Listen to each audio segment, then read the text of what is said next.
You're listening to Tapestry, a podcast by a music lover for music lovers. I'm your host, Kelly.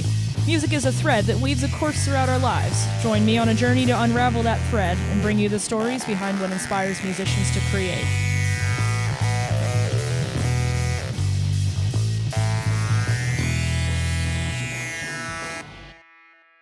Side note, Tapestry is an uncensored podcast. Don't say I didn't warn you. Hey everyone, and welcome to episode 64 of Tapestry. Today I'm joined by Mike Campanile and Kyle Weaver, who together embody the genre-defying band known as Syberia. They describe Syberia's sound as trash metal, but to me it's safe to say that this Delaware County, Pennsylvania band has a lot more in store than just garbage. Kyle and Mike spoke with me about their upcoming album Revive, experiences in musical theater and music education, their forward-thinking approach to writing, the old-school punk ethos, and many more fascinating looks into their writing process. You're listening to a little snippet of their track Living Dead.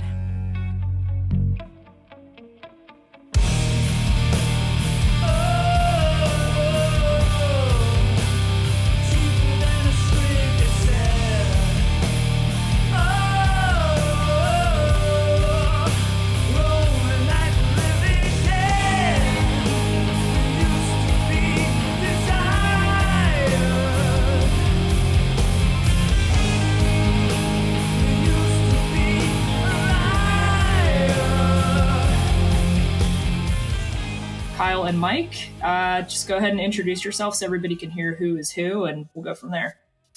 I'll go first, I guess. Sure. My name is Kyle Weaver. I am the bass player for Syberia. I have been involved in music since pretty much as far as I can remember in one form or another. I was in the... Growing up, I had two musically inclined parents. They weren't professional musicians, but they grew up playing music, so they kind of instilled that on me. And, from like the 5-year-old church choir all the way up to picking up a trombone was actually my first wind instrument that I played. And then learned bass guitar, then picked up tuba, and then, but now bass guitar is sort of the main focus kind of post-college and post-school career, just what I focus on playing now. All right. And then Mike, how about you? My name's Mike Campanile. I'm probably the same, like full-time musician guy, I have my own teaching, my own school teaching. Do a lot of theater, pit work. I was in marching band, in jazz band, wind ensemble, studied music in college. Yeah, I mean, I don't I don't know anything else really. I'm pretty smart about music stuff, but not much else. Okay, so take it you've been doing this for basically your whole life as well. Yeah, pretty much. I mean, COVID was just a giant kick in the balls for anybody that was full-time musician. Yeah. I got absolutely crushed. All my teaching clients went away. Like, oh well, we'll come back when this COVID thing's over. Sure. Still waiting for them, I'm sure. Right. So all the gigs go away. You can't sell any merch because you're not playing, and you can't do any theater shows because the theater's empty. So you can't do that either. The last show I was scheduled to do, they did it in an empty theater.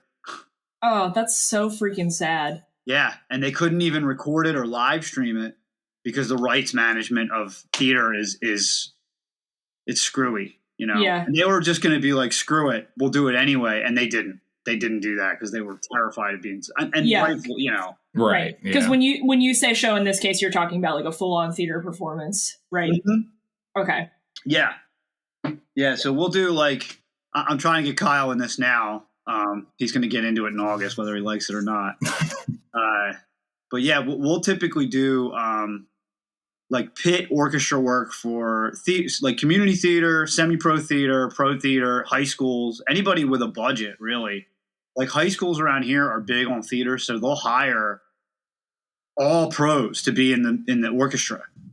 Instead of the kids? Instead of the kids, yeah. Really? Okay, and also, just to back up a step, when you are talking about here now, you guys are both in Delaware County, PA, correct? Or I was like, Mike is in Delaware County, or Delco, as we like to call it, and I'm technically in Montgomery County, Okay. but I'm border Montgomery and Chester County, which is it's all southeast. Both in eastern PA. Okay. Just wanted to make sure that you were saying something about Texas for a second, Mike, and I was like, oh God, do they record all this stuff remotely? I was like, no, that's nah.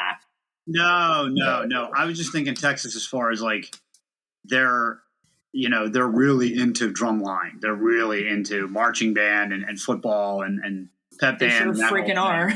Yeah, it's a big thing. Yeah, no, the culture that's different here. You were talking about Crossman being big because it used to be, I think, based out of Reading or Westchester. I can't quite remember. I can't remember. But then they moved over to Texas. I think Austin. I'm not. I actually entirely forgot that happened. Like I used to be a big drum corps fan back in the day, and I used to keep tabs on all that stuff. But then they rearranged the world class and the open class from like the division 1, 2, 3, and then I just kind of like I was too old for that stuff at that point, I think. But that's interesting though to think that like regionally, obviously everybody has different needs musically, but the fact that in southeastern PA your high schools are paying big bucks to have professionals come in and do their theater shows. It's super busy right now. Wow. Like I remember even like when I was in high school, like I thought it was just really weird, but they would hire like it was like a full pro like pit, and because like I always would think that musical it's the high school students in the high school production, and the high school band helps too, or the high school orchestra or whatever, but like they full pit, it was all professionals, and it's kind of weird to know that that's the norm out here. Wow. Yeah, it was not like that in the western side of the state over here. Funny enough, Kyle, the only time I ever picked up a tuba was I played tuba for one song in Beauty and the Beast my senior year, just to play the Gaston number, the oompas. And I basically had to like sit it behind my chair the entire time. Like I swear to you, I only knew the notes that were in that piece. That's it. That's all I could do. It is tuba. It's not the hardest, there were like music 5 notes. I don't know. Yeah, it sounds about right. Yeah. The hardest part is probably just moving a damn thing around. Honestly, for an 11th grader or 12th grader, that was. But okay, so you guys both have a pretty similar background, but in some ways it sounds very different. How did Syberia come to be? Because based on what Kyle sent me, Mike, it's been around since 2011 or so, and then I know you've Kyle just joined in the last 2 years. So how did this whole project start? I was at Temple, and I was going back and forth to LA and doing work with a friend of mine that moved out there, and I was looking for something to do local. Before that, I was in a punk band, and those guys were just completely insane. We were just talking about that today because Dobbs on South Street closed again. So Dobbs is like a pretty famous club. Like, okay. Tool played there, Nirvana played there. All these like up and coming. It's like sort of like CBGB's in New York. Oh yeah, so that's like where the people who end up taking off play first. Yeah. Okay. It's. I mean, South Street used to have a really big music culture where you could go there pretty much any night of the week and see bands playing. And it was even crazier in the 80s. And when I was coming up, I would hear stories from people older than me where they were like, we would like not even promote the show.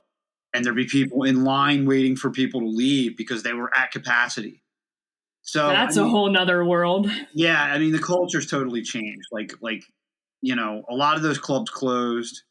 But late 2000s, there were still enough of them to go and work like every week and play like 2 or 3 different clubs. I think it was closed then, but it keeps getting bought and sold and bought and sold, and something happens. And so I was looking for something to do with guys who weren't as insane as those guys. They were really, really crazy. And they're all nice guys. Mike Trash as the drummer. I still talk to him. But yeah, that's a nickname for a stable, well-adjusted human being, Mike Trash. No. he was called Mike Vomit, but he met another guy named Mike Vomit, and he was like, "Well, I have to change my name now." This town ain't big enough for the two of us. Yeah. So I knew John, the drummer, forever because we did a project before that. So and then Derek was another guy, bass player who we were friends with from ever and ever. So we just started doing this thing, and we started writing songs, and you know how it goes. And then we started playing shows, and the first show we ever did, I had kidney stones the night before. No. Yeah, I did the show anyway. Oh my God. Oh. Yeah, it was pretty awesome. Did you write a song about that experience? You should if you haven't. No, it would just be like, I hate being alive, you know. But yeah, you know, and you know, the same thing, that the zeitgeist of like the places around here that we play and the bands has like pretty much changed completely in 10 years. And even the members have come and gone and everything else. Yeah. And it sounds like you're the only like consistent. You are Syberia basically at this point. You are the original guy who's kind of the mouthpiece, and then you just bring other people in. I don't think that that's fair. I think that like Kyle is like a really good musician and a very like well-rounded person, where I'm like very short with people. When they push my buttons, he'll tell you. And he's like so even. It's such a nice thing because I'm not that way at all. Well, you need every band needs balance. Every band truly does need balance. Yeah. It's funny you say that because that was the same case in my previous band. Like the Asylum Effect. Yeah, Asylum Effect. Okay. Yeah, is the just like their personalities were just kind of like way more extreme, whereas just I was more like the grounded bass. Like, yeah, you're a very grounded person. Yeah, I want to call it the moral compass, but it was just more like, is that the best idea? Like, do we really want to do that? And there's like, yeah, sure, like, fuck it. Like, I think like for me, you know, and it's a problem for me is like I have a lot less patience now for people who are just not authentic or like with it. They're just like the whatever flim-flammy or just not honest, or I just have so little tolerance anymore, and it's probably just because I'm reasonable working all the time, and I'm just like Yeah.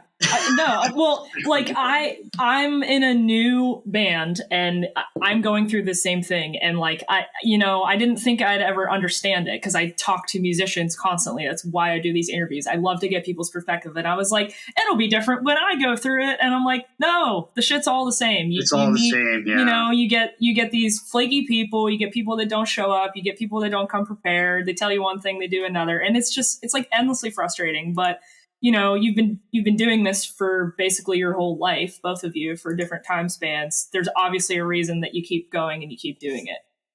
It's I always thought that like when I started working in more professional settings that it would change. That it doesn't change at all. Nope. Wow. Even in the conservatory in big like the Walnut Street Theater, like big places, it's the same thing. That's very unfortunate to hear. It is. It's sad. It's just like it's an inevitable like truth of artists is like being a musician or an artist or whatever is like there's a very flaky, you know, outer shell of people like, and they're just as talented. Sometimes they're even more talented or, you know, like more creative, more whatever, but they just can't get it together. Like for whatever reason. Yeah. Right. Yeah, that does kind of lead me to ask you guys. I want to dig into a little bit more about the history of the band itself, because I guess I still don't really know how you two individuals met, but and I want to hear that. But Syberia to me has, you know, from what I've listened to, has like a pretty massive range of differing influences, and it's certainly chaotic at times. So that's kind of cool to hear that, like, for both of you who can, as you say, get your shit together, you can manage to create this like extremely chaotic and all over the place art that's inspired by all over the place stuff, but it sounds so structured, you know? Yeah, that was it's kind of neat to go through sort of like the back catalog on Spotify just to listen to like the older stuff, because like every single album seems to have like, you can kind of hear you can just hear like, what, like, oh, this sounds cool. Let's make a song this way. And then, as like time goes on, you can kind of hear that evolution, and like, it doesn't really, it's not thrash metal. It's not death metal. It's not, new metal or whatever. Like it kind of constantly kind of ebbs and flows and as to what it is. Which I've always found kind of neat, because it's like, it doesn't pin you down to like, because that was the thing that I kind of struggled with in my previous band, was that it's like, it has to be, technical death metal, or so it's like, it's kind of like, it's not that they're pigeonholed there, but just sometimes if you want to write something that's not tech death, it's like, okay, well, that's a cool idea, but doesn't really like fit into it. So you'd have to like drop some of those ideas, but it is kind of nice where there's not that kind of restriction in this band, and you can kind of do what you want, and as long as it just sounds good, it's like, okay, let's try to do something with it and make something out of it. That's definitely the impression I got from listening to a couple of things. For a person who gets bored easily, that was really a treat to listen to, because it feels like this is a project where you guys just kind of park your ideas and go, what the hell, we're just going to give it a try. Pretty much. I mean, to their, like, got bands who are like, it has to be this cookie cutter thing, it's probably easier to listen to if that's what you're there to hear. If it's like, I'm only interested in, prog metal, then we got it for you. We got right. Your take right here. I tend to just not write that way. I don't know.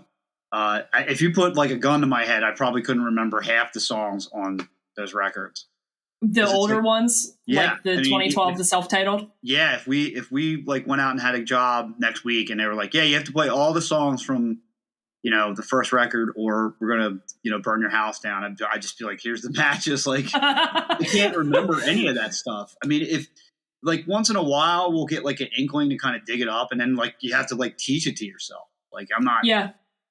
Typically, what it's been, I mean, since before COVID. Well, this new record's kind of a different story because COVID put a big boot in it. But typically, it's like the second the record's done, on to the next one. Like, never play these songs again unless someone asks us to, that is offering us to put us somewhere, or we need more songs to fill in a time slot.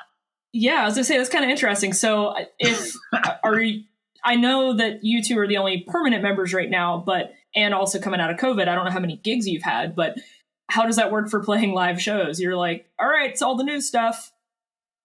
We'll probably do. I mean, I'm not going to speak to him. We haven't really figured this out because we're still figuring out getting the record finished and promoting it. But we'll probably do 6-7 shows, and then I'll immediately start writing other stuff, and we'll start working it out. Yeah. COVID just really screwed everything up. I mean, and that's just such a shitty thing to say, because it's like, who cares about our dumb band? But like, it screwed up everybody's lives. Yeah. Yeah. The ripples of how many ways it screwed them up is just crazy. Anybody that had theater work on a contract, friends of mine, moved to New York to do Broadway and get an apartment, and then they're just fucked. Yeah. They're screwed. They have this massive thing they can't pay for. I'm finally going to get to work, like, for real or whatever. And we knew people who, spent a bunch of money to make a record. Now they can't sell it. Yep. They're just sitting on it. And there's a really fine, it's like milk. Like, there's a really fine set amount of time that there's a lot of like interest in the milk. Yeah. And then after a while, the milk goes bad, and it's like, it's not even fun to play this shit anymore. For me, like, it's not even like fun to do it, because we've just done it so much. So COVID's really screwed that up. And then finding members and finding a drummer and getting them on board, and the personalities, and then, okay, let's get some shows booked. Let's see if we can do that. And then it's just this big circle. So, right. I can't wait to write more stuff. I'm happy, super happy that this is done, and I'm super happy with how it turned out and how we did it and all that. And this meaning Revive, your upcoming record, correct? Yeah. Okay. Yeah. So let me circle back. Speaking of circles, you two individuals, how did you guys meet, and how did you how did you pitch this band, Mike, to Kyle? How did you get him to join? I don't say, probably weird. I think I can't remember who posted it, but it was a Craigslist ad. Actually, yeah, probably. John did it, right? I think John, the former drummer. It's funny. The only two like bands that I've joined like full time have all been through Craigslist. Like I don't know how. Same with us. It happens. It seems to be the most like consistent way to find at least people who are semi-serious on trying to find people, because like I've tried Facebook groups and stuff like that. They suck. You never get anywhere with this. Because it's like you'll talk to someone, they'll be like, oh yeah, we need a bass player or whatever. It's like, yeah, I play bass. Like, oh, what are your influences? Like, oh, it's this, that, and the other thing. And they're like, okay, that's cool. Like, we'll reach out whenever it's, we can have a practice, and then just like it never goes anywhere, and you respond like, hey, what about this? It's like, we're not looking for a bass player anymore. It's like, oh, okay. Oh, thanks. Thank you. Okay. Yeah, thanks. Like, glad I was, keeping tabs on this for 3 weeks, and, but it seems like you get like maybe 1 out of 20 people decent. Even I would use band mix too. We just started. And same thing. It would be like 1 out of 20, maybe even higher percentage that you get a response, and then you talk to them one way or the other, and like have it move in any kind of direction. Just correct. And what a frustrating mess that is. So yep. Kyle, you must have fought. You didn't even have to fight your way in. You probably just like showed up and looked like you'd shower in the last 2 days and brought a bass and knew how to play it. Literally, just I brought my stuff to the practice space. And like I practiced the songs for like maybe 2 weeks or whatever, and then we like played through it. I thought I didn't do very well, but then it was just like once we kind of like went through like the 3 songs that I kind of knew, I was like, all right, this is how it's gonna work. And he was just telling me like, all right, this is we practice once a week, and I was like, oh, okay, this is okay. I'm in. Congrats. Yeah, you're in. I feel that. What, Kyle? What from your perspective really drew you to, the stuff that Mike had already had set up? What made you want to join this particular project? Because as you had said, you were in a band when you still lived in Columbus that was, deathcore and technical death metal. That's a pretty granular niche thing. Going to something like this is much more expansive. Yeah, it was, honestly, I was probably surfing on Craigslist. Like when I moved back to the area about 2 years ago, I brought all like my bass equipment over. I was like, well, I might as well do something with this. So I was like looking for bands, and I'm just sitting in this apartment, not doing anything on the nights, and so I wanted to fill my time with stuff. So I've been going on the Craigslist for a few weeks, and just looking at all the postings, and there's an amazing amount of boring shit posted on Craigslist as far as like the music projects are. And it's a lot of cover bands, a lot of 80s, a lot of 90s, a lot of Grateful Dead. A lot of Grateful Dead. That's popular out here. Yeah, so many. Yeah, and it was just cares. My God. And there were a couple of other because heavy metal is my favorite genre, just period. Like if you go on my Spotify, probably like 95% of it is just some form of heavy music or whatever, and that's my favorite to play. So I'm kind of like keeping tabs on what's there. And a lot of the projects that were posted, they were just really bland and just kind of like it's a lot of them sound like metalcore from like 2006.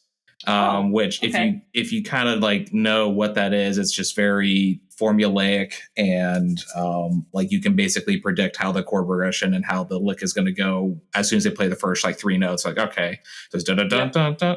It's and so whenever I saw the ad here, I went on, I think it was the Reverb page, and kind of like listened through some of the stuff. Like, oh, this is actually doing interesting things. Like it's not just like a thrash. It's not just kind of like a heavy, death metal. It's not like a melodic, it's all kind of like a mixed mash of everything. And I thought that was really neat. So then I reached out, and they're actually the only band that I seriously reached out to kind of meet up and do all that. So that's what it's just the uniqueness, and just sort of like not defined inside a sort of niche genre that I kind of liked, because I've been in that tech death scene for 6 or 7 years, and it's really fun, but I was kind of getting sick of it, it's just, that's got to be a little exhausting. It's very much itself. Yeah, it kept my chops up. Like I probably don't. My chops aren't what they used to be, just because that genre of music required me to just be really technical with it. But sort of like the musical side of it, it was a little harder to express. And here you kind of get more of a chance to do that. Mm-hmm. It is a delicate balance, because we have that here where it's like, if you don't fit in too much, you've just isolated your entire audience. Right. Yeah. You're there to see a real specific thing. And, and not that we have beef with anybody or anything like that, but it's like, we would play shows. This is before Kyle's time, but we play shows with bands that were like completely different than us. And and either the audience would just like totally like turn their back and stare at their phone the whole time, or like just not even be in the room. Yeah. Yeah. Like, we're not here for this. We're here for, ketchup and mustard or whatever.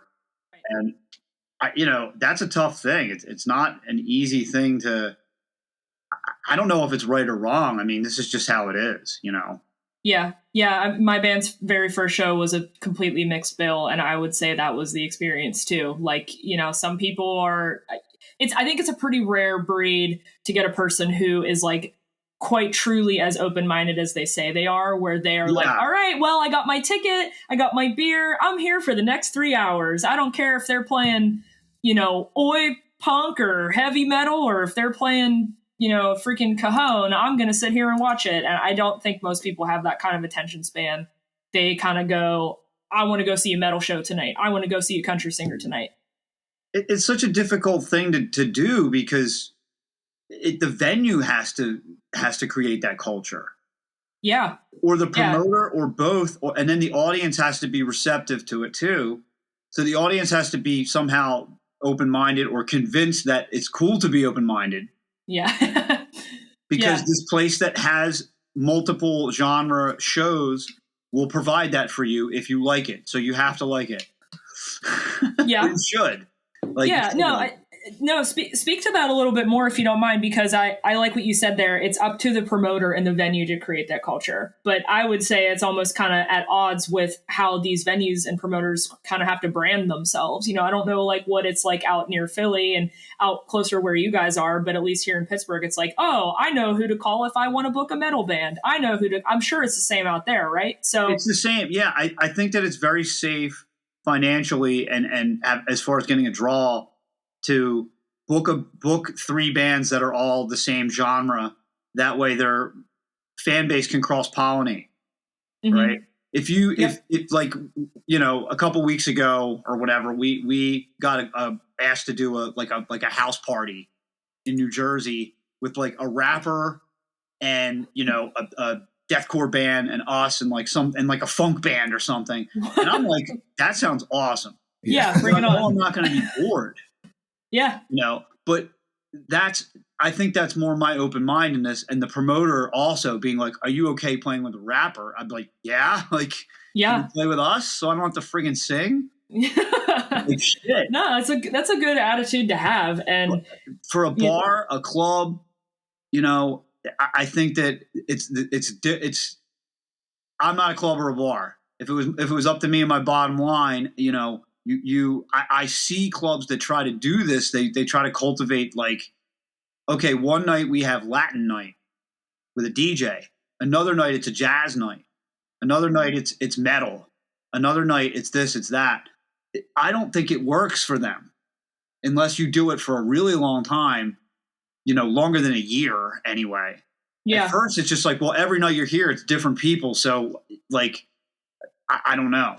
You kind of can't almost build a community around that. I mean, you can, like, there's general music lovers, and then I'm sure with both of you being in bands for a long time, you start to see the same people, and I have all my metalhead friends, and I have my jazz loving friends, all that type of stuff. Yeah, like I don't see, there's a pretty well-known jazz club in Wilmington that I played at. It's not a jazz club, but it's a little kind of hole-in-the-wall bar where jazz bands play and kind of like indie bands.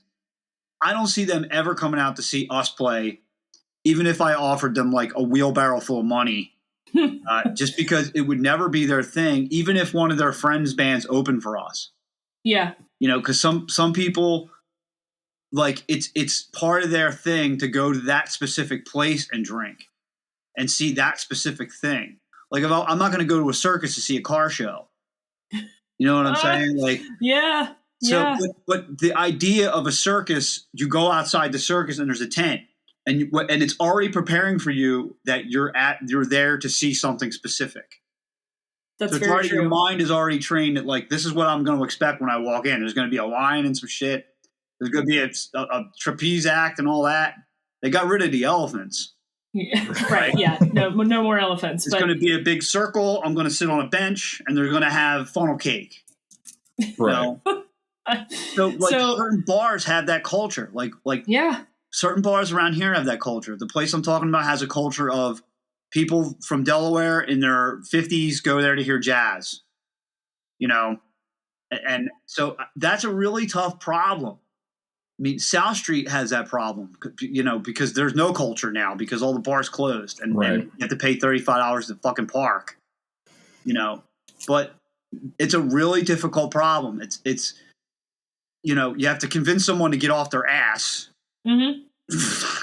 Yep. You know, and either by your music's either really good or you're really good looking or technically good or all those things. So how, if at all, does this affect anything that you guys do as musicians, or you just don't care and just do what you want to do and see where it lands? I don't care at all.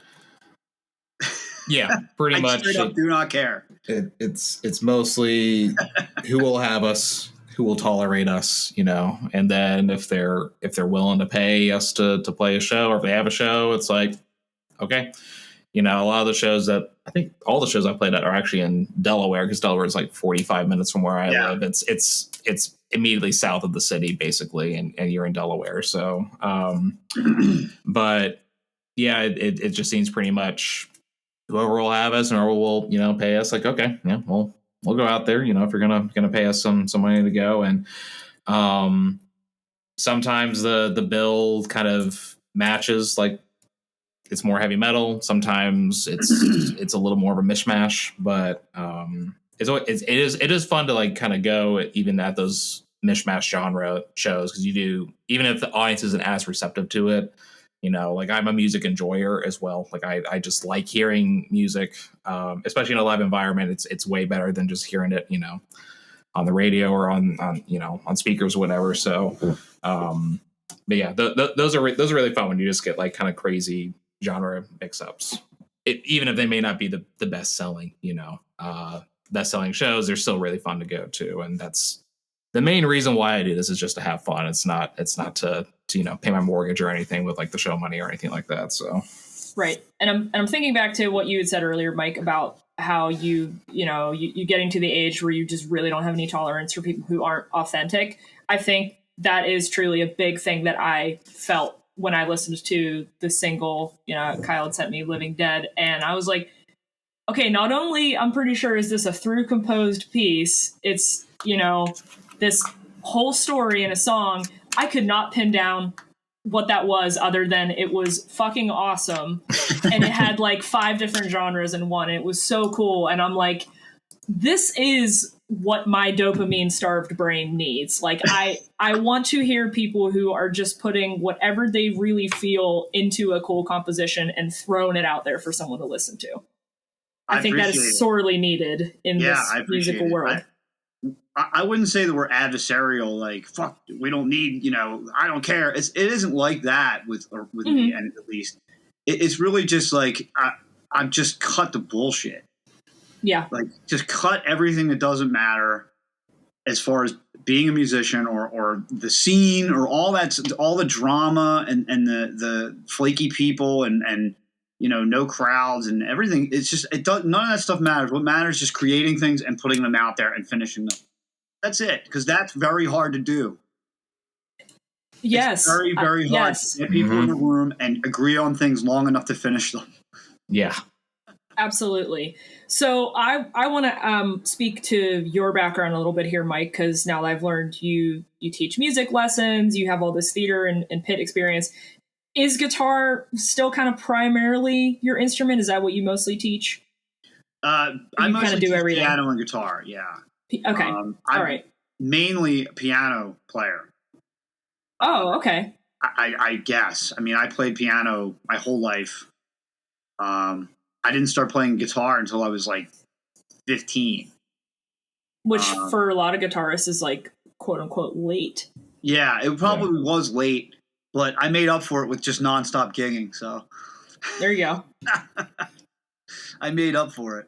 But yeah, I don't really have, I mean, I don't write anything on the guitar. I write it on the piano and then I figure out how to play it on the guitar, which sometimes becomes really tough because they're not even close to the same thing.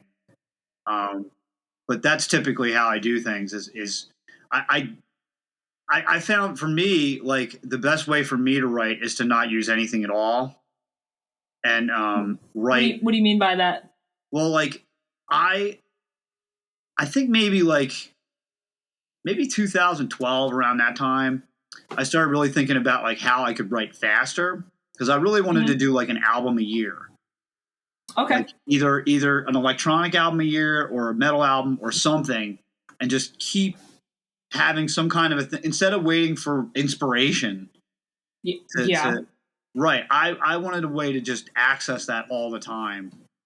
And then have a system where it's like, okay, I can do this consistently enough where like I can count on it. Right. Okay. So what I did was I read Stephen King's book on writing, which is the best book to read if you want to write music or anything, because it's so simple. Okay. Basically, put some time aside and fucking do it. That's it. Is it a one-page book? Is it just? It could be. Do it? It could be a one-page book. So I found for me, and again, this is what I teach my kids too, the kids that I teach. For me, having the instrument in front of me makes it harder for me to do things. Having a guitar or a thing, I'm much better if I don't have that, and if I just sit in a room for a couple hours and just have white noise to block out my neighbors or whatever noise, and just write like stream of consciousness, right? And You're talking writing lyrics or writing like tablature for notes that are in your head? No, or something? Just writing like free form, okay. I was in Union, New Jersey, which is there's this other band, this cover band that I play with, and they're great guys, and it's far away, so we never rehearse, so it's always really fun. I've never rehearsed with them. They just gave me this huge list of songs, and I showed up, and he just calls them out. So it's sometimes they're not even the same as they are, so it's really fun. And so I'm at this bar, and I'm talking to the bartender, and I thought that she was coming on to me, and and the bass player came up to me and said, "Listen, you see that guy over there? Her boyfriend's a bare knuckle boxer." That's him. Okay. Yeah. I'm like, Jesus Christ. Okay, fine. So I came home, and I usually do this on Sundays when I am in the mode to do this stuff. Is I just pictured like her life, like before and after that moment. Like, how did she get there? How did she meet the bare knuckle guy? Why would you date a guy who's a bare knuckle boxer? He didn't really look like much, Okay. So I would just like imagine this entire person. I would completely remove myself like I'm watching a movie. Okay. And I would just write. I would just fill 2 hours of just here's what she's thinking. Here's what color clothes she wears. Here's what her apartment looks like. And then I would just filter that down to like action words. Yeah. And just create a story based on that. And then I would edit it and make the rhyming scheme work and try to make the syllables line up according to the rules of kind of writing like decent lyrics. And at least to me. And then I would try to put music to it.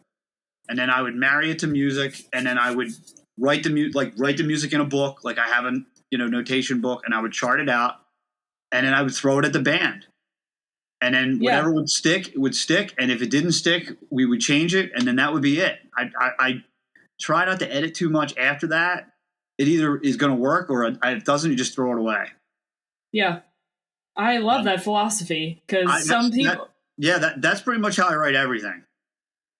So is it more often than not coming from like an imagined out-of-body third-person experience? Do you either of you guys really include your own life stories or things you struggle with in your music, or not that much?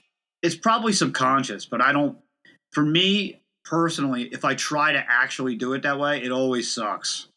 Really? It always is lame as shit, and it doesn't come off real to me. It's embarrassing to like do. Doing it this way, it's probably like that example is probably the most concrete one, but most of the time it's me literally just like using like sound to just basically make myself disappear from the situation and just write. Like whatever I tell my kids that you have like a Jekyll and Hyde, like an accountant, basically an accountant personality in your mind, and you have like a psychopath. Yeah. And you need to be able to access both of those people at different times, but never at the same time. Nobody wants a psycho accountant. Right. No, meaning like you need the psychopath who is like, none of these things fit together. I don't give a shit. Mm-hmm. I'm going to put them together. I'm going to make a rock into a nuclear bomb, or I'm going to like, I need all these things. I just want to experiment and throw ideas. I don't care. And the accountant, the guy who's going to look at that and try to edit it, needs to be far away. Like he needs to be so far away from that. He can come out later. Like he can come out later when something's finished that he can edit. But when you're not done something, he needs to be gone. Like the guy who's crazy needs to be able to run wild. Like everything that is okay or not okay can be put together. There's no rules. Yeah. There's almost like pre-making art and post-making art. Like when you're in the moment of it, it has to be gloves off. It has to be. I mean, you're never going to get authenticity if you try to shoehorn it in. That does make me feel a lot better though, because a lot of times I write lyrics and then we write music to it. And, I just was having this discussion with my band over the weekend. It's like, well, how do most bands do it? I don't give a shit how most bands do it. Is it working for us or is it not? And that's a hard thing to do, especially with you two guys being the only stable members right now. You've got to have that part on lock. And then I imagine it's a lot easier to coach what you want, if you even have to coach. Hey, drummer, here's what I want you to do. Hey, rhythm guitarist, here's what I want you to do.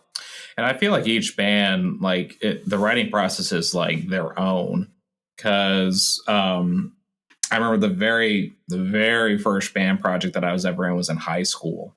And I think back on it, I kind of cringe, because it was like, as far as like the music writing process, it was, I was much more musically active. Like my brain was just, it kind of knew more of the rules of music and kind of like how things would flow a little better, because I was just doing it more often, like in school and whatnot.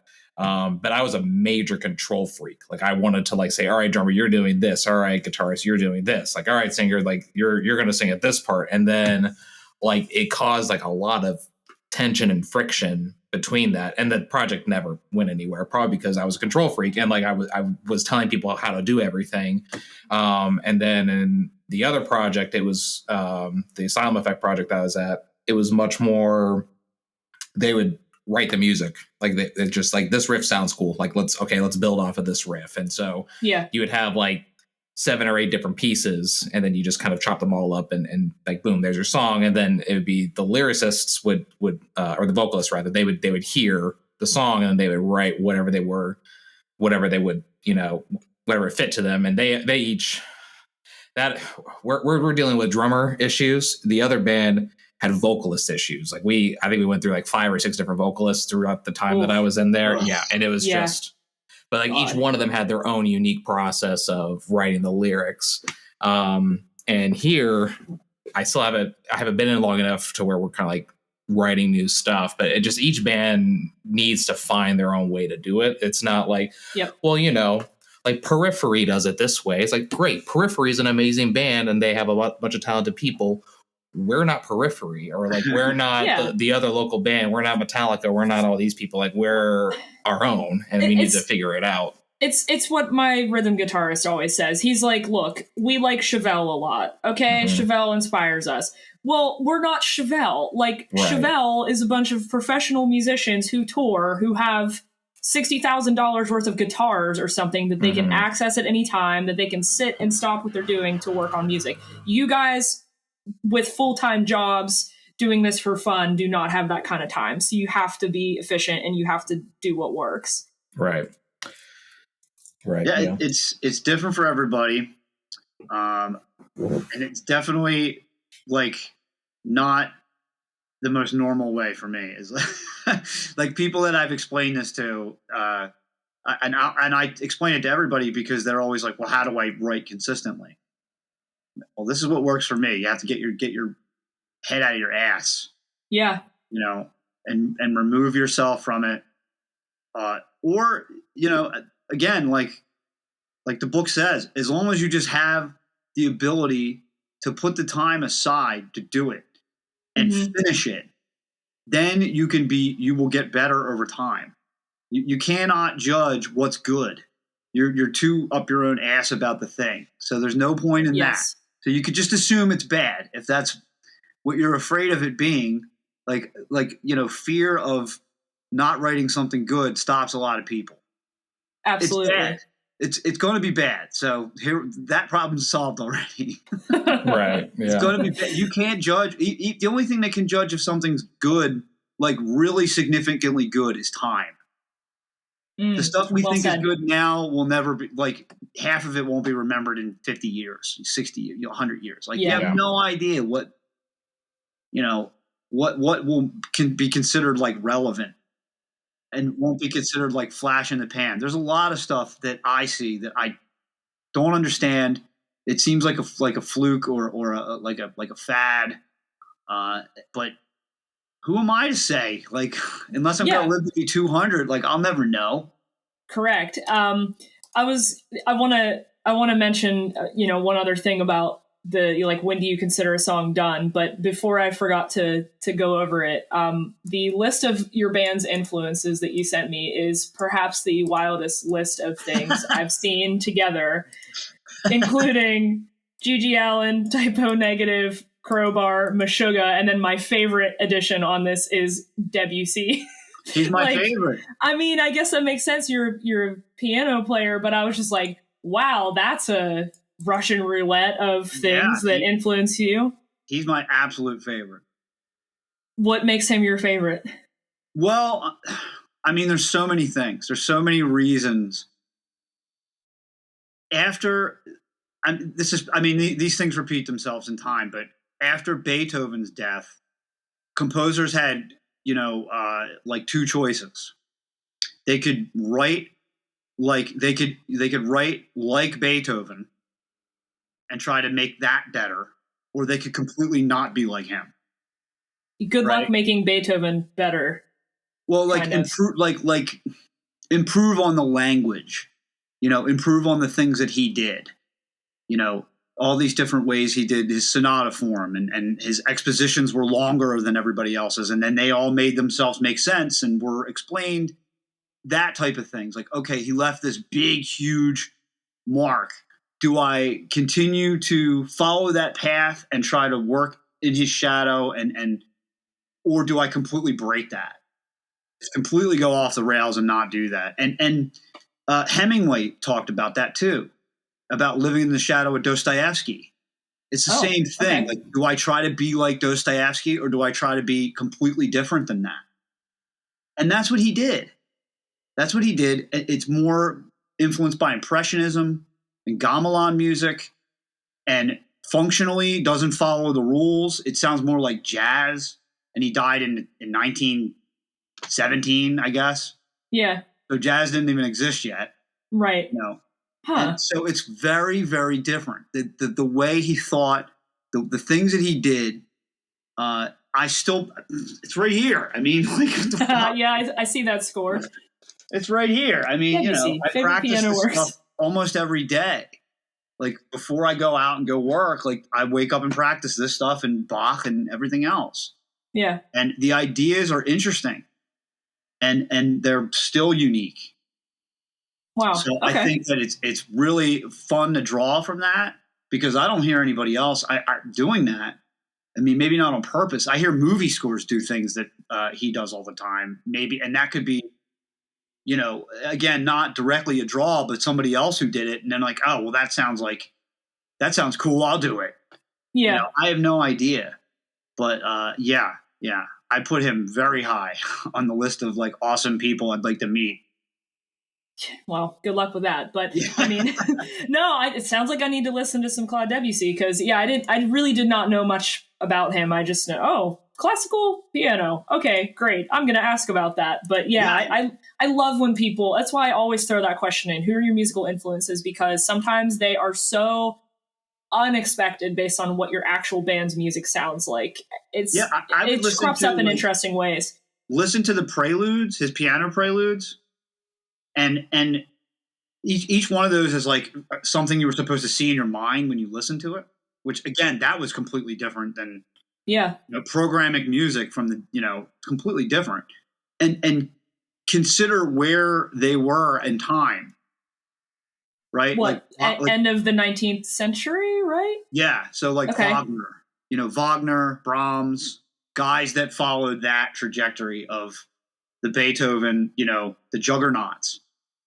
And these guys come along and it's like they're breaking every rule in the book, but it sounds great. And it's musicologists can't even, they're like, well, it sounds good because then they have to make up some shit. It's, the Heimlich maneuver did it. Like they just have to make things up because that's all music theory ever was. It's just ways to make up sounds good. Like, okay, well, this sounds good. Why? Then somebody has to come up with some reason why. And not that the reasons aren't valid, but it's not the other way around. It's not like Mr. Debussy's like, oh, well, I'm going to break this rule of parallel fifths moving in the same direction because blah, blah, blah, blah, blah, blah. It's not like that. Yeah. Is that something that is hard for you to impress upon your students? I don't know what ages of students you teach, but I think particularly with how technically advanced a lot of musicians are and with YouTube and all these, look at Tim Henson's guitar playthrough. I feel like a lot of people feel like, oh, well, I really have to know music theory or else I'm never going to be a good musician. I think that's probably just complete bullshit. No, I think I have students that are old enough. I mean, I have students that have already gone off to college, like music college or whatever otherwise. I think that what I tell them is anything you see on the internet, you have to take a huge grain of salt because most of it's fake. Okay. The Tim Hensons, Tosin Abasis of the world are niche people. Okay. We saw Tosin Abasi at NAMM. Well, not Kyle, but we saw him at NAMM and everybody that was watching him looked like the comic book guy from The Simpsons. Okay? Like, there is a place for those kinds of guys. Mm-hmm. They're the upper ubermensch, experimenters that could come up with this weird, crazy shit that filters down just like a Debussy, mm-hmm. and then the plebes like us, like get to cherry pick little things that we can add to our vocabulary. But too much of that is really hard to handle. Yeah, and I feel like me, I'm not super music theory inclined. Like I have a super basic understanding of it. But to me, it's like, if I write anything, like, does it sound good? Yeah. Yeah. Okay. Like, let's mess around with it. And then really like, no, you can't put a tritone here. Right. You're not allowed. Music theory says you can. Yeah. Well, yeah. Okay. And I don't know if Adam Neely on YouTube. Love him. He explains it really well to where it's basically music theory is not like science. It's basically ways that musicians communicate what they're doing to other musicians. Like the rules, like it's more like, it sounds this way and it can resolve this way. And it generally has like a pleasing feeling or whatever, but like you can break it. It's a lot easier. No one's stopping you. Right. It's a lot easier to break the rules and have it make sense if you kind of know what the rules are and you have a better foundation of it. But as far as, like, oh, I need to know music theory to get started, just mess around with it. And if it sounds good, great. Go from there. And then later on, if you're like, well, what exactly am I doing? Then you can kind of look into oh, okay, different kinds of modes and modulations and all that stuff. That you can learn all that later. But as far as just writing the music, you don't need music theory to even really crack at it. It helps, but it's definitely not a requirement it's not like if you want to, major in mathematics or whatever, become a nuclear physicist, you need to know all these things up there. It's you can just write. And if it sounds good and people like it, it'll people will listen. People, that's sell. So that's what Rick Rubin said in an interview recently. He's like, I've created award-winning soundtracks and albums, and I don't actually have any fucking idea what I'm doing. I just go, I like the sound of this in my head, and I somehow communicate it to other much more talented people than me who make it happen. And I think that's a really good ethos to get behind no matter what musical project you're in, which, speaking of that, I took this little note off of the comments off of your new single, Living Dead, and I really liked this. I don't know which one of you guys wrote it. I'm assuming, Mike, that you said, the making of this record was all about the old school punk rock philosophy. Write some half-decent songs, try to tell a story, get some guys in a room, mic the room, and play the best stuff you can, and let people decide if it's worth listening to. In this 55 minutes we've been talking, I can tell that's obviously your ethos, but I mean, how does that kind of spill over into everything you're doing with this new record? Just kind of putting it out there. Well, it's simple. Throwing a shitload of money at a problem doesn't solve every problem.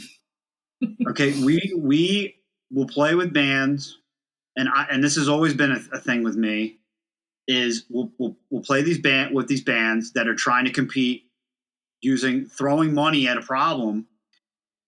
There's 15 people at the bar, and there's 4 bands, and the band that gets up there has $7,000 worth of gear: in-ear monitors, Axe effects, wireless units, new guitars. They look like shit. They play like shit.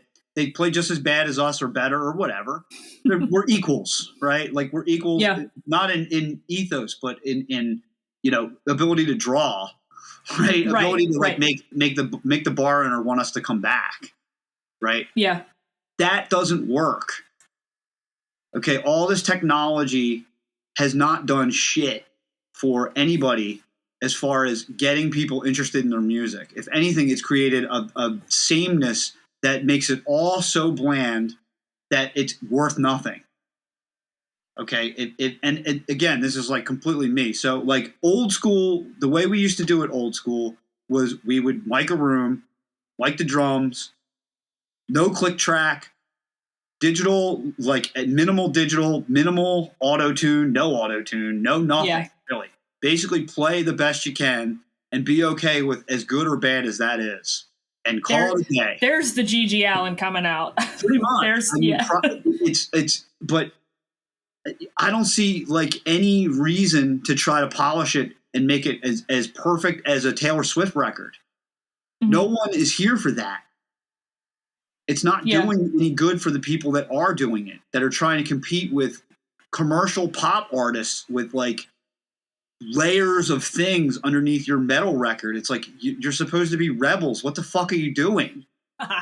Now you're just quantizing it and using get good drums just like everybody else is. I guess. I don't get it. The only reason you could do, maybe if I was 20, I'd be like, oh, this is so cool. I don't even have to get a drummer to play with me anymore.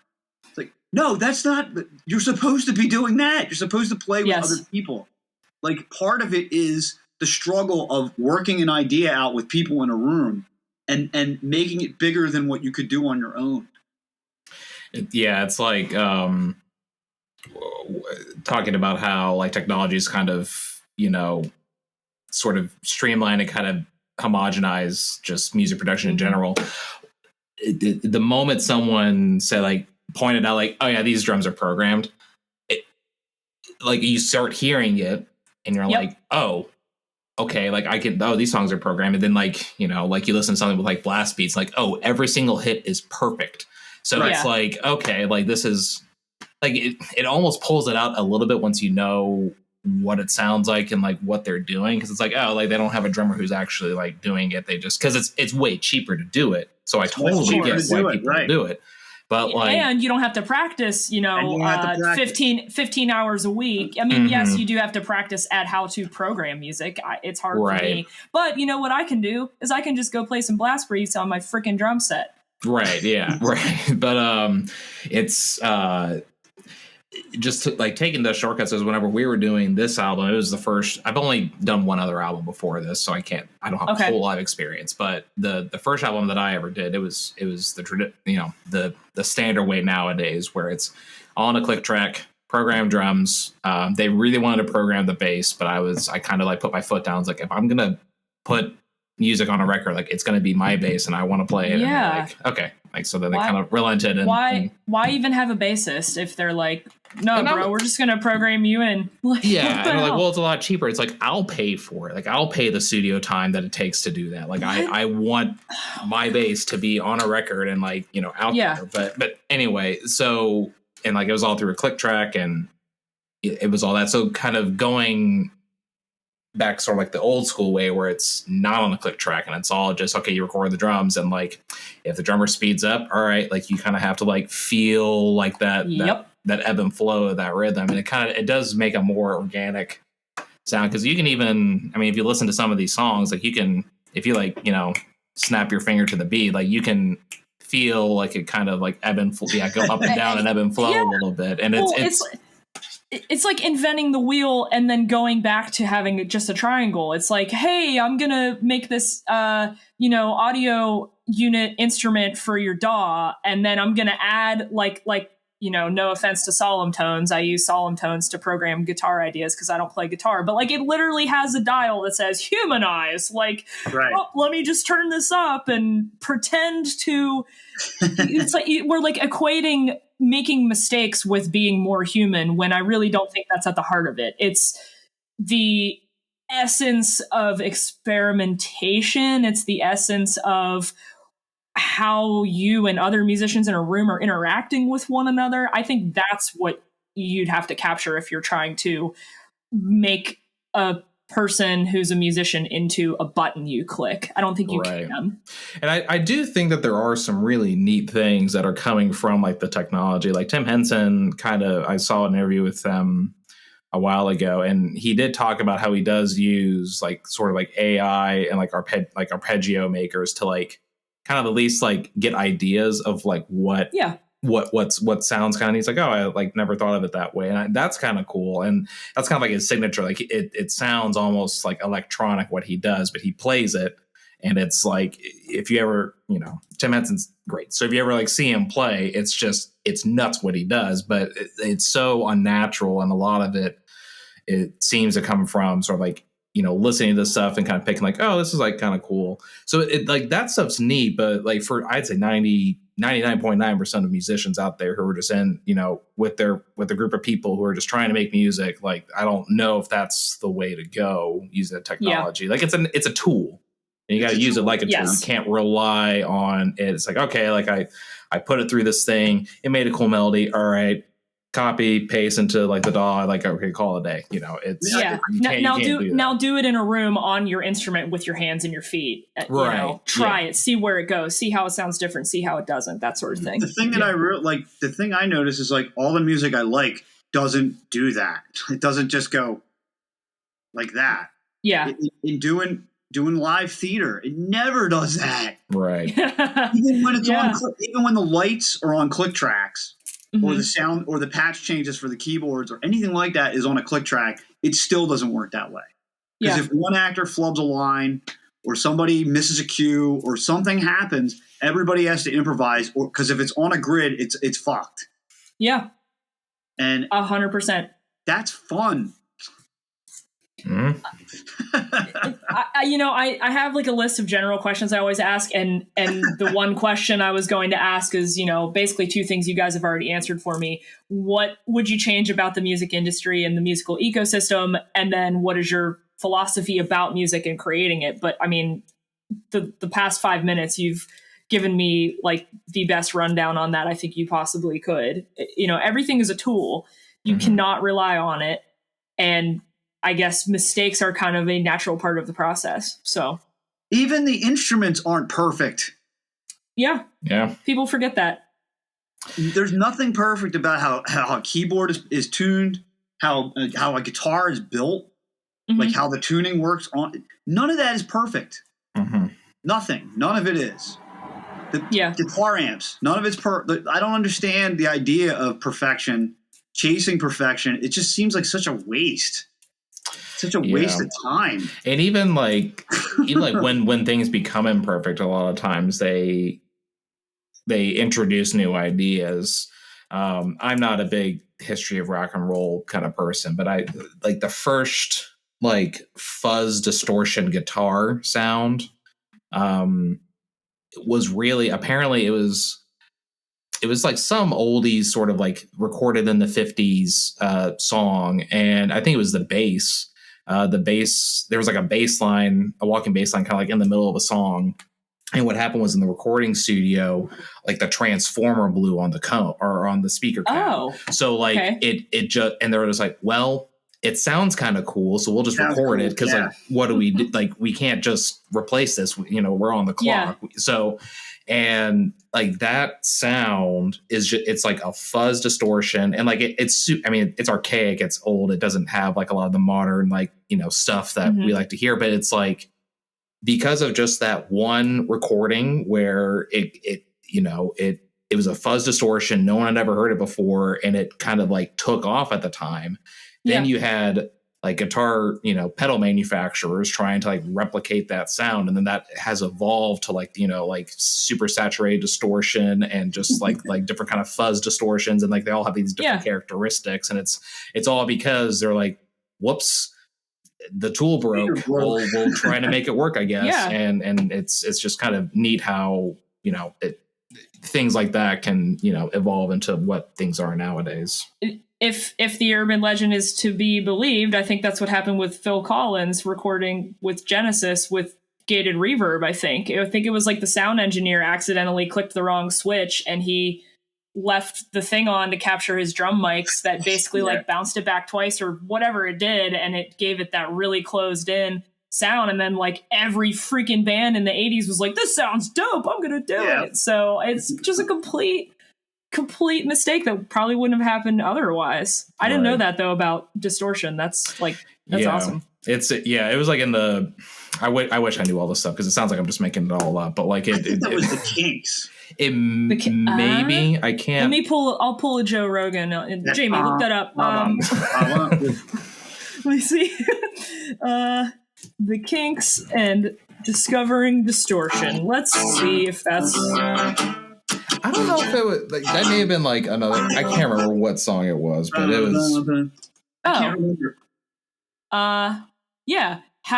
How Dave Davies' slashed amp created rock distortion. There you go. Oh yeah, there's a slash. There's slash amps too, and that was another thing. I can't remember. I want to say, what is a slash amp? It's where they literally took a razor blade and just cut the cone.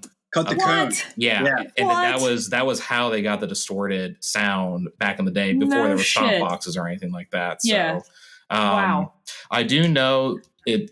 The bit of it where, if you do want to look into like the fuzz distortion thing specifically, it is mentioned in a Rob Scallion YouTube video about. I love him too. He's really great, but it's in a Rob Scallion YouTube video about, I think it's like the world's largest guitar pedal collection or something like that. And they talk about fuzz pedals, and like they go into it, and they don't play the clip because YouTube DMCA copyright stuff, but they mention the song, and then you can look it up, and you're like, oh, like that's a fuzz, you know. It's so, but yeah, like and just, you know, it's like how we talked before, like breaking the rules and breaking the norms. And like, does it sound cool? Like, is it technically what you're supposed to do? No, but it sounds cool, so let's move with it and try it out, and it catches on sometimes. So, being that this is obviously a musical conversation about both of you guys and your band, but it's also meant to be promotional for this new album. So, let's chat new album stuff. What are you proudest about with it? What are you looking forward to with audience takeaway? And, give me the scoop on it. I'm happy it's done. You did say that earlier. Why? Yeah, because it's, again, like COVID really stopped everything. Mm-hmm. I mean, it was pretty much done before then. Oh, and so you just had to sit on it for like 2 years and then finally sit on it, find new members, teach them the material, and then have them go away or stay or whatever. And just regroup the entire thing and then relearn the songs. And then,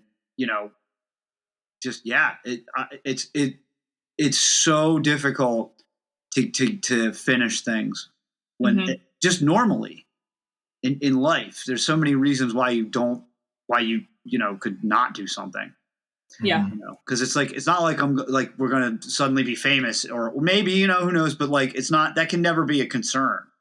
Yeah. Really just like, I want to finish this because it's important to me and important to the group for it to be done. Right. And COVID, all the death and destruction and horror and everything else that happened because of that, and all the ramifications of after the fact of people putting their lives back together and everything else, even then, I can't even. I'm just so happy that it's done. I'm happy that it's done, and that we got to do it our way. We found an engineer, Joe, who was like nice enough to kind of humor me. I'm like, Joe, listen, like, it's basically a live album. Yeah, this is how we're doing it. What we're making. Like, we're going to make a live album that, I'm going to get a couple extra passes to do the vocals right if I fuck the words up. Right. Yeah. I will say shout out to Joe over at Red Planet Music Studios where we did the recording because I really liked his way of just how to get the recording done. Sort of like previous experiences I had with getting an album recorded. It seemed like the sound engineer like really wanted to make it like, it's kind of hard to describe, but like they wanted to basically sort of make it their creation, like almost not to supersede you, but like they really wanted to input their ideas and sort of like put it in there. Yep. I'm not trying to name names or anything, but there were like certain instances in my previous project that I was involved in, like the engineer would like sneak in things that he thought sounded cool. And like, we're just like, okay, like, no, like you're not in the band. Like we want it this way. Like, yes, it does sound cool. Like you're right. It sounds cool, but we want it this way because it is our project and we're paying you the money to do our project.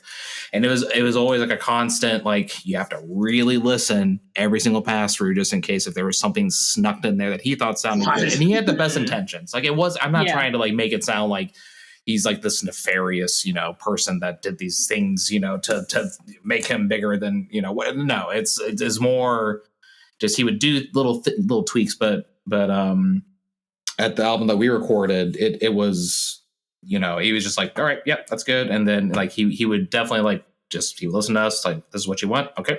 And then he did his best to make it sound great. Yeah. And like whenever. Like my bass has like distortion on it. It uses a dark glass stomp pedal. If you know about those, I know. Things, I just know about dark glass, but I don't know much else about it. Yeah, it's like I could talk about gear forever. But anyway,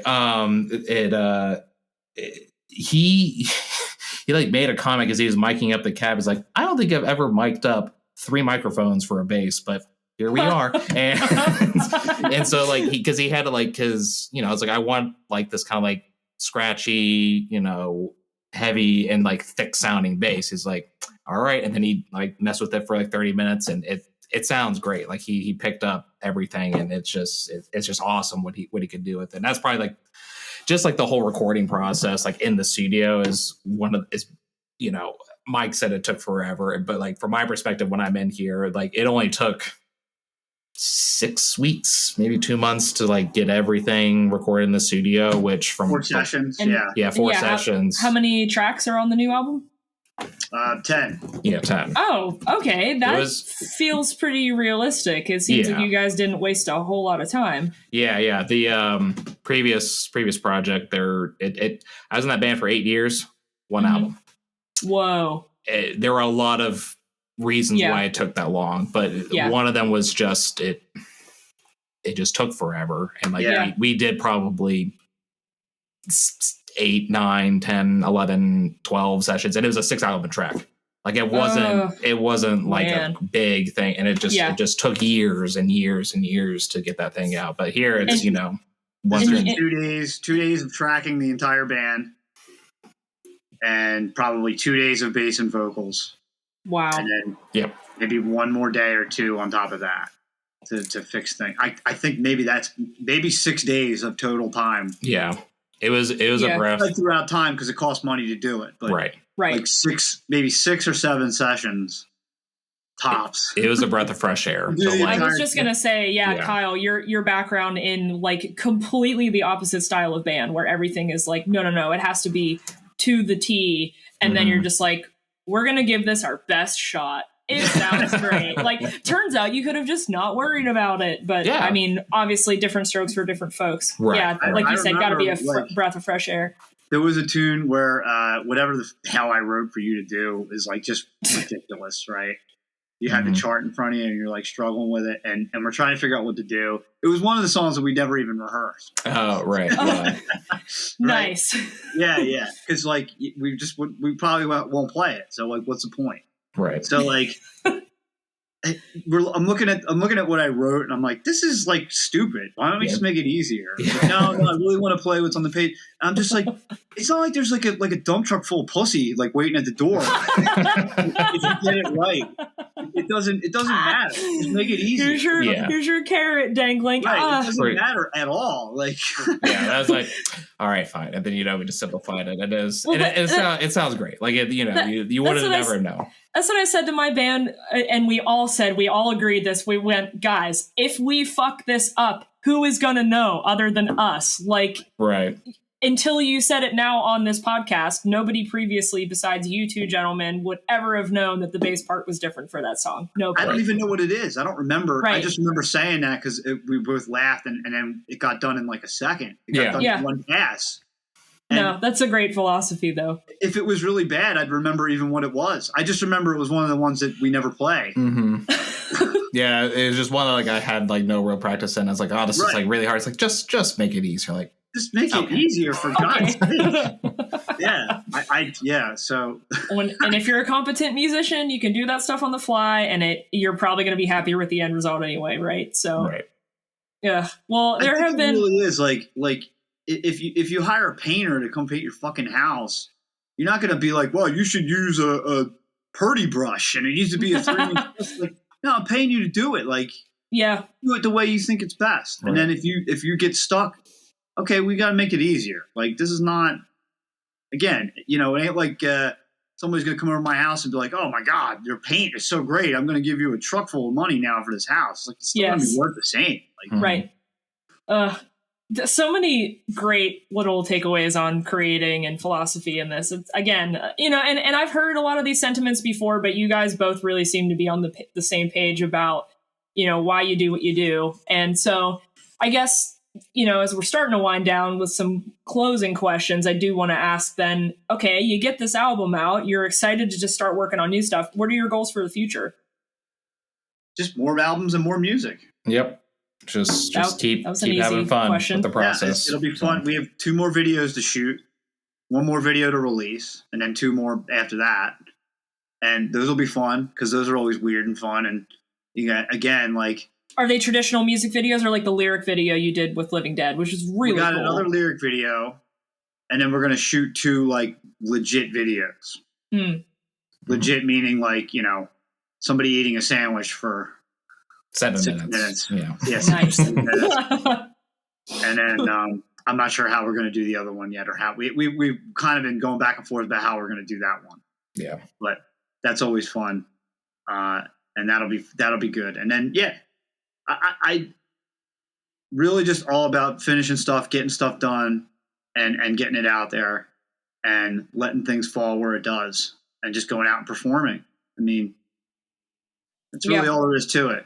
I don't think you can improve upon that much. So I'm going to ask both of you guys then some more individual questions as we get close to the end. But a question I always like to throw in, just now that I've known you for an hour and 20 minutes here, is to ask if any artist were alive, living, or dead, who would you want to talk to and what would you ask them? I have a feeling Claude Debussy is going to be your answer, Mike, but it's okay if it's not. I would probably ask Bach, how did he have so many kids?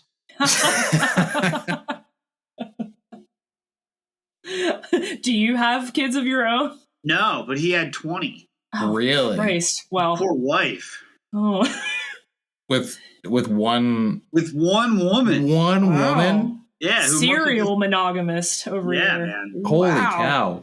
Yeah. Shit. How did he ever have time? He wrote so much music. How did he ever have time to write so much fucking music? When he was so busy fucking. Yeah, right. Like, having kids with his wife, my God.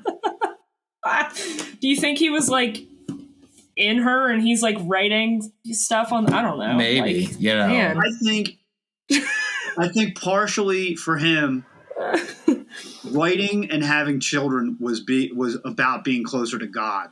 Mm-hmm. I think that a lot of his mindset might have been sketched, and he probably was compelled. He probably just couldn't stop. Both.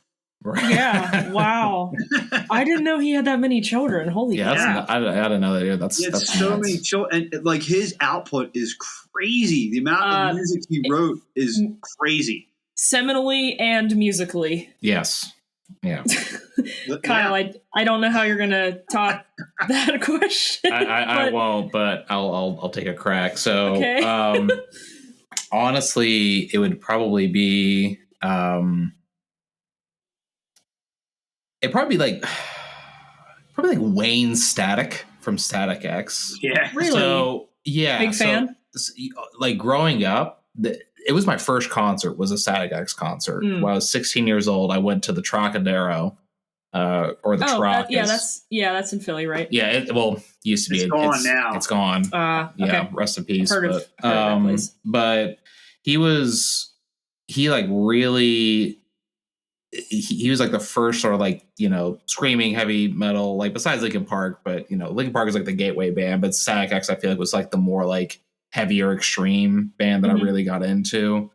And I was really inspired by him as a kid, and just always kind of like resonated with me. And now that I kind of like knew, you know, drug addictions and like his kind of like troubled, you know, life that he had, I think it'd just be really neat because he seemed like a really humble guy who, you know, would just be like cool to like, you know, drink a beer or like smoke a cigarette or like, you know, just like hang out with. And, you know, just seemed like a really, really, really cool dude to just, you know, hang out with for an evening, you know, learn about, you know, how he came to be. Cause like his musical influences was like a lot of sort of like the 90s industrial mixed with like the heavy metal. And I love the mixing of genres, because a lot of like the music that I'm into now is like it, I like to call it turn that shit off core, because it's just like super like abrasive and like super crazy, but a lot of it is I'm using that. Yeah, it's great. Like Meth Witch or whatever is like a great example. If you're Meth Witch, yeah, it's turn that shit off core. Turn that shit off core. Yeah, it's great. But like a lot, but even like the meshing of the genres and like a lot of like the EDM heavy metal and just sort of like glitchy kind of stuff, like I think is really cool sounding. So you probably listen to the Algorithm, right? Oh yeah. Okay. Listen to that a lot. There's another band called, I think it's Drummer Core, like or Drum Core, like spelled CORPS. Oh yes. Yeah, and they're super glitchy and like have like a lot of like the electronic influences that I think are really cool. And he was like one of the guys that sort of introduced me to that idea of, you know, mixing and mashing genres like that into like a new unique way. And I think that'd just be really cool to, you know, talk to him and, you know, kind of get his ear on that. small aside, but because I know you lived in Columbus for what you said, almost 10 years, did you ever get to see a show at Alrosa Villa before they closed that place too, where Dimebag was shot? I got to play a show there. Oh, fuck. Actually. Was that weird? Was that weird being on the same stage that guy died on? I mean, I didn't know until after I was done playing. No. I was in the back, and there's like, oh yeah, Dimebag Darrell got shot here. I was like, what? God, dude. Oh. I was like, holy shit, like really? Like, I saw Devil Driver and Ginger there with some friends out of state, and that was an eerie feeling. It was a very, very strange place to be. Apparently, if you pull back some of those posters that were on the wall, you could still see like the bullet holes that were there. Oh my God. Yeah. What? Yeah. Apparently, I had not. I knew that Dimebag Darrell was killed in Columbus. Like I knew that abstractly, but I didn't know that it was like at the venue that I had just played a set at 30 minutes ago. Like it was one of those things where but yeah, it was kind of, that area of town was a little bit, little meh, yes. But it was a little sad to like read that, but it's probably for the best because it was kind of was a dump. It was, even when he got shot there, it was a dump. Like it wasn't. Yeah, they did close it down. They tore it down. I think they completely raised it. Yeah, a couple years ago, maybe. Because I remember I messaged both of my two friends that had also driven in from out of state to see the show, because that was like before Ginger really blew up, so they weren't touring everywhere at that point. So I messaged both my friends. I was like, well, I guess I'm glad we got to see a show there, because it was kind of weird. Okay, just wanted to throw that out there. Here's another maybe a little off kilter one for you, but what's the best album you've listened to in the last month? If you can think of it. It is, I can tell you right now, it is Periphery 5. Gent is not a genre. I was waiting for you to say it. It's the only thing I've listened to for the past week and a half. Like Holy shit. I'm still absorbing it.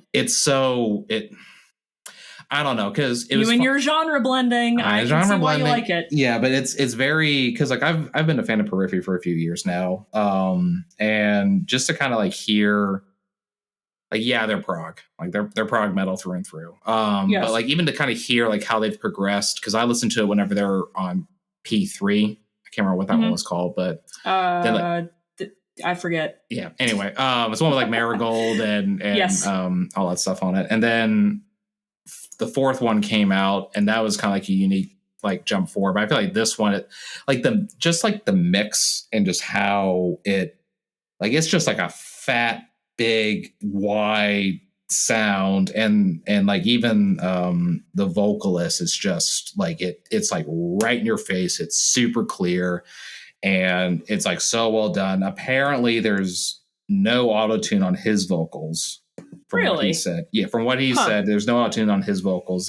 So like when he hits those notes, it has like an organic, natural sort of, like it settles there. It doesn't just smack it right on that note like some of his previous albums did. Mm-hmm. It's just great. Like every single time that I listen to it, it's like I pick up something new. It is chock full of stuff. I will say that it is chock full of stuff, and it was kind of funny because I was whenever we were working with getting our lyric video, and they sent it to us for like to like, hey, look over if you need any changes, let us know. And I was listening to that. I was listening to the Periphery album. Just then, and then like that email came through, and then I listened to it. I was like, "Oh man, their mixes are really good." Because it's like a whole. It's the complete opposite of what you guys are doing. Essentially, yeah, it's like because they do land on perfection, and like they do try to make it like as great sounding as possible. But like they do it. They do it with purpose. It's not just okay, let's just make it perfect to make it easy on us. Like you can tell that they spend a lot of time to make it sound the way it sounds. You can't really do this stuff live, they'll like do like a recording off of it or like a track live, but it's still for what it is. It's super great, and I've just been basically blasting it nonstop for the past like 10 days. Fair enough. So as soon as we're done here, I'll probably pop it on and keep listening to it. So I do have to give it another go. Mike, what about yourself? So this month is like the busiest month for theater. Okay, recently, I guess. Whatever Smith's album has, Heaven Knows I'm Miserable Now on. I know nothing about the Smiths. I will totally admit. I'm sorry. I had a student who was into them, and I had to transcribe one of their songs. And Heaven Knows I'm Miserable Now is the song, and the video for it. They're like in. It looks like they're in like WWF Hell in a Cell. Yeah, it's like new wave Morrissey. Okay. Yeah, but the video for it is super weird. The guitar player looks like Agent Smith. There's like chain link fencing behind them, like they're in a cage match, and there's balloons and fog. Okay. And Morrissey's wearing a suit, but he has a tree in his pants. He has a tree in his pants. Yeah, like anytime he gets up to kind of put his hand, because he's like gesticulating and dancing, and every time he would turn, there's like a tree branch coming out of his pants. All right. I was like, what the hell is this? So I didn't know shit about. I like the song. I mean, it's cool. His delivery is just so weird, and like, how does he get away with this? With like just crazy charisma that he's like the way he dances and sings. It's like so odd to me, and so like I dove into that record before all this crap now, like all like nonstop shows. But it's a great record. I didn't think about that, though. You being a music teacher, you're kind of stuck listening to the stuff your students want you to help them learn, right? I mean, for better or for worse. For me, it's kind of like it's a little bit of that. But then it's really just like, okay, I have to really, really know just so many different things. I mean, I always talk about it like it's like martial arts, right? It's or ballet or tap. It's everything, every little move, every little song, every little thing. It's just a dance. Every little thing in music is just a dance, and every step is what I have to teach somebody. A chord to a chord is a dance. How many steps are in this dance? Like how many steps? What kind of dance are you doing if you're telling this story and it's over time? It's all just all these like dance moves and dance things. Or martial arts, steps or kata or whatever you want to call it. So it really just becomes like philosophical. Yeah. Searching for how to best convey that to somebody else, and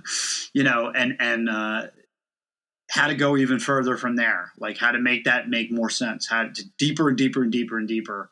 Because the technical thing is like solved. Like that part, once. Practice, get better. You can work on that. Yeah, practice, get better. Okay, but what am I practicing? Why? What's the point? What am I trying to get from this? Right. How does it affect the vocabulary that I already have? How do I use what I'm doing, but on a subconscious level, so I'm not thinking about it? Because if I do, it just sounds like shit. It sounds like I'm thinking about it. It sounds fake. It sounds lame.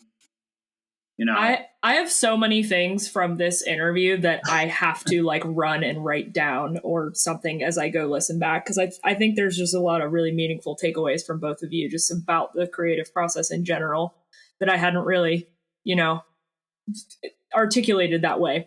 But to ultimately ruin your night, then now I'm going to ask you my final question, unless there are other things you guys want to say about the record. But my one I always slap you on the nose with at the end is, if you could only listen to 3 albums for the rest of your life, what would they be and why? And then I have to answer this right now.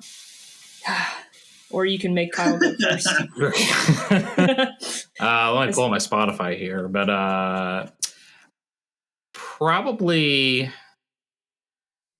I think for nostalgic sake, one of them would be Meteora from Linkin Park. I grew up listening, and you can feel and pity me, but I grew up listening to contemporary Christian music. because of the household I grew up in. So it was like, it was on the radio.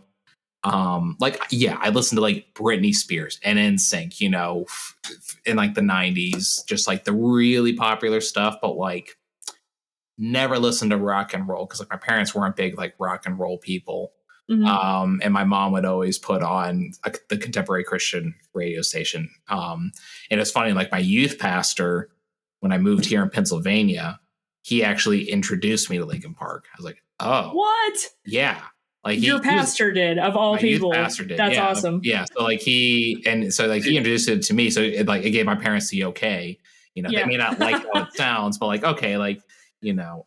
Okay, but did you tell your parents about Skillet and 1,000-Foot Crutch and Switchfoot and all the other they did all the amazing Christian metal bands that were out there? They didn't like hit me though. Like Linkin Park did. Linkin Park was definitely like sort of like my like the gateway. Probably number 2 would be Jaco Pastoris's self-titled album with like Donna Lee and Portrait of Tracy. Makes sense as a bassist. Yeah, but like he did so much to like influence a lot of the sound, and just like lots of people can talk about Jaco Pastoris better than I could, but he just it's really an influential. It's crazy the things that he could do on the bass at the time that he was up, and you know it's a shame, you know, that he died so young. But he apparently was very difficult to work with, but like he was just a savant and just was crazy and just really like took everything there was to know about the bass and then just like flipped it inside out and found more stuff and then evolved from it. And there are people who, you know, just keep going on. And probably the third one, I think, From Mars to Sirius, from Gojira. Yes. Every single time that pops up on my Spotify, it's like, all right, gotta listen to the whole album now, because it's just through and through, just like a solid, like, and they're like I think they're in drop D, like they're not a super low tuning band, but it's just like they somehow, that album, they made it hit so hard. And like every single time that I just, like, you know, I just listen to Flying Whales. I just want to like, you know, just, you know, like rip the steering wheel out of my car as I'm just like jamming to it. Like it's so good. So I think those are my 3 there. That is a Tapestry approved answer. Yeah.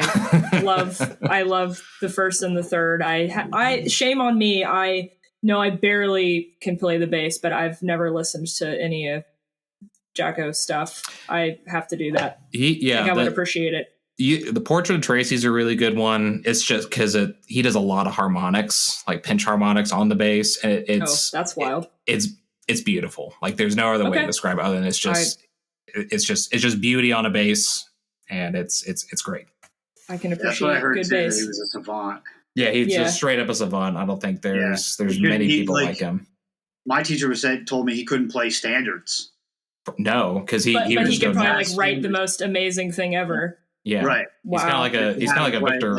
He's like a Victor Wooten of his time. Play like, you know, All of Me or, you know, On Green Dolphin Street. He couldn't do it. Right, because he just wanted to do his own stuff the whole time. Yeah. Ooh. Yeah. All right, Mike, you've had a moment to think about it. I wrote down Asia from Steely Dan. Oh, great album. Okay, yeah. Kind of Blue from Miles Davis, and the first Stray Cats record. What was the last one? The Stray Cats. Is that a punk band? Sorta. Okay. It was like 80s throwback to rockabilly from the 50s. So it was Brian Setzer. Okay.